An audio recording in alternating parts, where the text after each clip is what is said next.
rather than to underwrite the expansion of the real economy. And if you compare that with the 30 years after World War II, that was also a regime, or the 25 years, of low real interest rates, but it was a regime of very tight regulation. And so there was very little exotic financial engineering in the 25 years after the war because it was prohibited. And so these real interest rates of about 2% went to underwrite the expansion of the real economy. If you leash finance so that it plays its role of engine of real economic growth rather than engine of enrichment of insiders and speculation, it's good for the growth of the economy, and of course you don't get into the risk of meltdowns. So these are the kinds of remedies that ought to be at the absolute center of public debate, and that's what we hope to begin at today's conference. And thank you all very much for coming.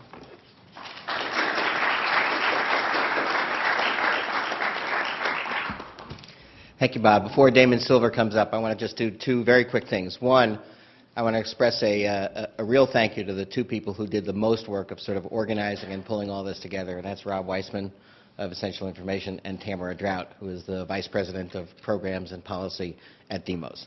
And I also want to say there's a lot of good information and papers in the back from all the organizations who are sponsoring, but I particularly want to point out that we are releasing today Bob Kuttner's new paper, the outline of which you just heard, Financial Regulation After the Fall, and I hope that everybody will make sure that they take a copy and spread it around to your friends. Damon, you're on. Thank you very much.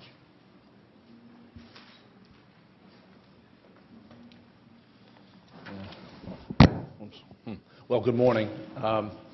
First, I want to do my thank yous to Miles and to Demos, who have, I think, been one of the sort of key repositories of the sort of thinking that now the country desperately needs, and to whom I think the nation owes a fair amount of gratitude. To Rob Weissman and Essential Action, Rob is one of my oldest friends. It's sort of stunning to me that we find ourselves here together. We started dealing with financial issues with South Africa in 1984. To Bob Kuttner, it's just an honor to be with him. He is just a leading force in this area, and someone whom has done a lot of work on behalf and in assistance of the Congressional Oversight Panel, and we are grateful. It is, I think, a sign, together with the fact that Barack Obama's picture is on my Metro card, it is a sign of how much things have changed that I have to give a disclaimer.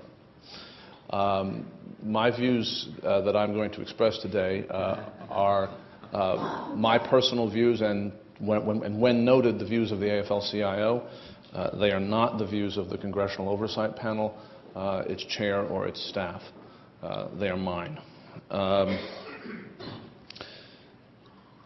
There's not enough time to get into all the issues that I've been asked to get into by any means. If you are interested in the AFL-CIO's views in detail on financial regulation and what Bob referred to as financial innovation, we've expressed them over the years.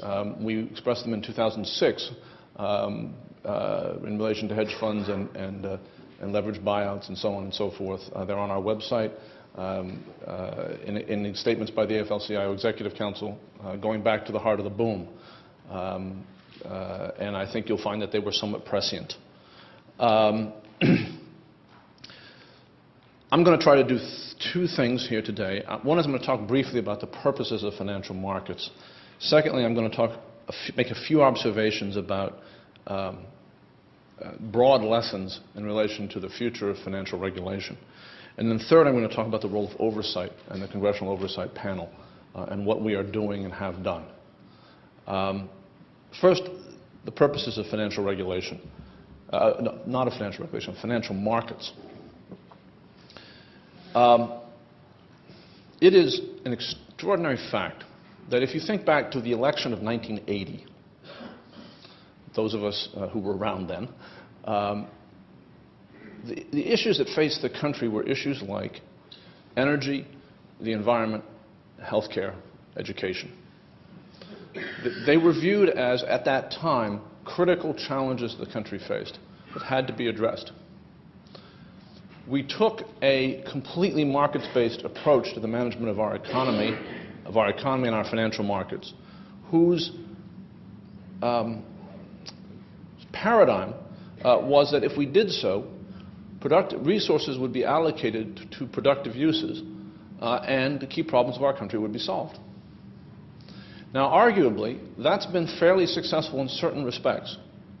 Technological transformation and productivity in our society have increased greatly over that period, at least for some of us in some circumstances. But if you think about the issues I just raised, they're basically all in front of us as they were in 1980. And it suggests that in some fundamental respect, that strategy and the notion of the financial markets allocating resources to productive purposes is, shall we say, questionable in its level of success. I have had enough experience with financial markets to be respectful of them in many ways, and I am not an advocate of replacing them with something else as the basic way that day-to-day resources are allocated in our society. But it's hard not to look at this record and be very concerned about whether we've got it right in terms of how to make those markets do the job we want them to do. And that is the background against which I think we ought to be thinking about the entire subject of today's meeting. Now, what are the specific regulatory lessons that one might bring to this? And let me jump ahead a little bit to say that one of the things the Congressional Oversight Panel is charged with is producing a report on making comprehensive recommendations on the reform of financial regulation to the Congress of the United States on a randomly chosen date, January 20th. The fact that I'm engaged in this process right now somewhat limits what I can say to you. And so I'm going to make these very broad points. Do not take away from the fact that I'm making these very broad points that either I or the panel aren't thinking in a little more detail. It's just not appropriate to talk about that detail today. First, and I think you'll get some echoes of what Bob has said and what I'm going to say. And I won't get into who's copying from whom. The first is, and I believe this very strongly, that regulatory focus matters. You can't ask a regulator to do everything at once. Regulatory institutions have purposes, cultures, core missions. And